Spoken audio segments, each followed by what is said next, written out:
Happy divorce day. Shriman Shiju തോമസും അനീറ്റയും തമ്മിലുള്ള വിവാഹ സർട്ടിഫിക്കറ്റ് ഈ കോടതി റദ്ദ് ചെയ്യുന്നു. പരസ്പര സമ്മതത്തോടുകൂടെയുള്ള ഇരു കൂട്ടരുടെയും ജോയിന്റ് പെറ്റീഷൻ അടിസ്ഥാനത്തിൽ ഈ ദമ്പതികൾക്ക് വിവാഹമോചനം നൽകുന്നു. ചെവി കുളിർക്കുന്ന ആ വാർത്ത ഇരുവരും കോടതിയിൽ ബെഞ്ചിലിരുന്ന് കേട്ടാസ്വദിച്ചു. വളരെ സന്തോഷം നൽകുന്ന കോടതി വിധി ഇരു കൂട്ടർക്കും സ്വീകാര്യമായി, സന്തോഷമായി. വീട്ടിലെത്തിയ ഷിജു ആലോചിച്ചു. ഹാവോ, ശ്വസിക്കുന്ന കാറ്റിന് പോലും എന്തൊരു സൗരഭ്യം, സുഗന്ധം. ആ കുഞ്ഞുനാൾ മുതൽ 28 വയസ്സ് വരെ ആനന്ദിച്ച പരമസുഖം വീണ്ടും തിരിച്ചു കിട്ടിയതുപോലെ. വീട്ടിൽ നിന്നും ഒരു ഗ്ലാസ് വെള്ളം എടുത്തു കുടിച്ചു. ഹായ്, എന്തൊരു രുചി. ജോലി കഴിഞ്ഞ് വന്നാൽ അനീറ്റയോട് ഒരു ഗ്ലാസ് വെള്ളം ചോദിച്ചാൽ കിട്ടാൻ എന്തൊരു പാടാ. ഞാൻ മിക്സിയിൽ നാളത്തേതിന് അരയ്ക്കുകയാണ്, പൊടിക്കുകയാണ്.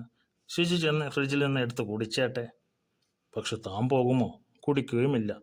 വൈകിട്ട് ജോലി കഴിഞ്ഞ് വന്ന തൻ്റെ സുഹൃത്തുക്കളെ കൂടാൻ പോയാലോ? 9 മണിയാകുമ്പോഴേക്കും തിരിച്ചു വരണം.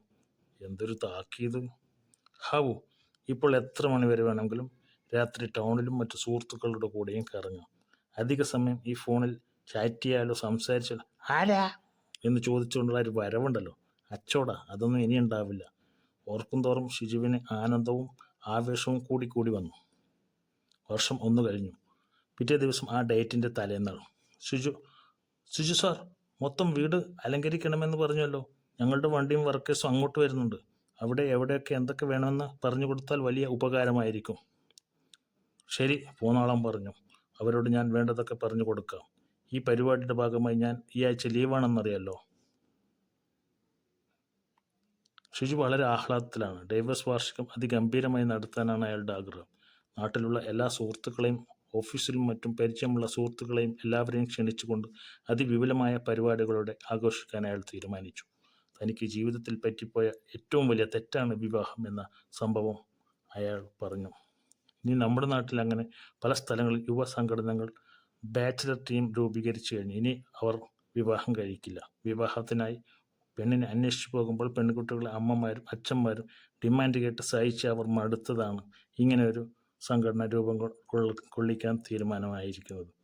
ഇനി കെട്ടിയാലോ? അത് ഷിജു ജീവിതത്തിൽ അനുഭവിച്ചു കഴിഞ്ഞു. ഇതുപോലുള്ള സംഘടനകൾ നാട്ടിലെന്നല്ല കേരളത്തിൽ മുഴുവൻ രൂപീകരിക്കണം. ഒരു ചെറുപ്പക്കാരും ഇനി ദുഃഖിക്കരുത്. അതിന് കാരണമാകുന്ന ഈ വിവാഹം എന്ന ചടങ്ങ് കഴിക്കരുത്. കേരളത്തിലുള്ള ഇതിൻ്റെ പല സംഘടനകളും കൂട്ടിയോജിപ്പിച്ചുകൊണ്ട് അഖിലേന്ത്യാ തലത്തിൽ താൻ ഇതിൻ്റെ നേതൃത്വം വഹിക്കും ഷിജു തീരുമാനിച്ചു. നാട്ടിലുള്ള എല്ലാ യുവതികളും മൂത്ത് നരച്ച് ആണുങ്ങളുടെ സാമീപ്യമില്ലാതെ അമ്മ അമ്മ എന്ന് പറഞ്ഞ് നടക്കണം. പിച്ച തെണ്ടണം. ലൈറ്റ് ആൻഡ് സൗണ്ടുകൾ പ്രോഗ്രാമും സ്റ്റേജുകളും ഭക്ഷണത്തിനുള്ള ഐറ്റങ്ങളും ഗംഭീരമായി ഒരുങ്ങി. അല്പസ്വല്പം ഹോട്ട് ഡ്രിങ്ക്സ് വേണമെന്നുള്ളവർക്ക് അതും ഫിറ്റ് ചെയ്യാം. നാളെ വൈകിട്ടത്തോടാണ് പരിപാടി.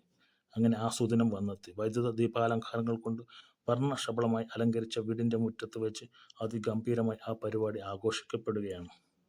ധാരാളം സുഹൃത്തുക്കളും വന്ന് മൂക്കുമുട്ട തിന്നുകയും കുടിക്കുകയും ചെയ്ത് ഹാപ്പി ഡൈവേഴ്സ് ഡേ ആഘോഷിച്ചു പോവുകയും ചെയ്തുകൊണ്ടിരിക്കെ പെട്ടെന്ന് കരണ്ട് പോയി. ഷിജു ലൈറ്റ് സൗണ്ട് ഓപ്പറേറ്റർമാരെ ഉച്ചത്തിൽ വിളിച്ചു. പക്ഷേ ജനങ്ങളുടെ കലപില ശബ്ദം കാരണം ആ വിളി കേട്ടില്ല. ഒടുവിൽ അയാൾ ഒറ്റയ്ക്ക് ഇരുട്ടത്ത് തപ്പി തടഞ്ഞുകൊണ്ട് ജനറേറ്റർ വെച്ചിരിക്കുന്ന സ്ഥലത്തേക്ക് നടന്നു. അതവിടെ ഓഫായി കിടക്കുകയാണ്. കയ്യിലെ മൊബൈലിൽ നിന്നും ടോർച്ച് മിന്നിച്ച് നോക്കി. പെട്രോളും ഡീസലും ചെക്ക് ചെയ്തു.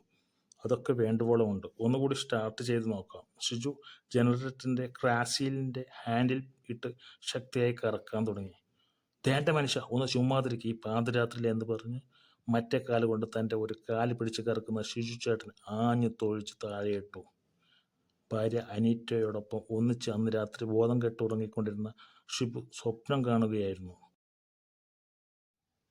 ജനറേറ്ററിൻ്റെ ക്രാഷാണെന്ന് കരുതി പിടിച്ച് തിരിച്ചത് ഉറങ്ങുകയായിരുന്ന ഭാര്യയുടെ കാലായിരുന്നു. ഭാര്യയുടെ മാരക തൊഴിയേറ്റപ്പോൾ മാത്രമാണ് ഡൈവേഴ്സ് ഡേ ആഘോഷിക്കുന്ന ആ സുന്ദര മുഹൂർത്തം വെറും സ്വപ്നമാണെന്ന് ഷിജുവിന് മനസ്സിലായത്. അയ്യോടാ. ഇതുപോലുള്ള മനോഹരമായ കഥകൾ കേൾക്കാൻ ഈ ചാനൽ സബ്സ്ക്രൈബ് ചെയ്യുക. നോട്ടിഫിക്കേഷൻ ലഭിക്കാൻ വേണ്ടി ബെൽ ഐക്കൺ അമർത്തുക.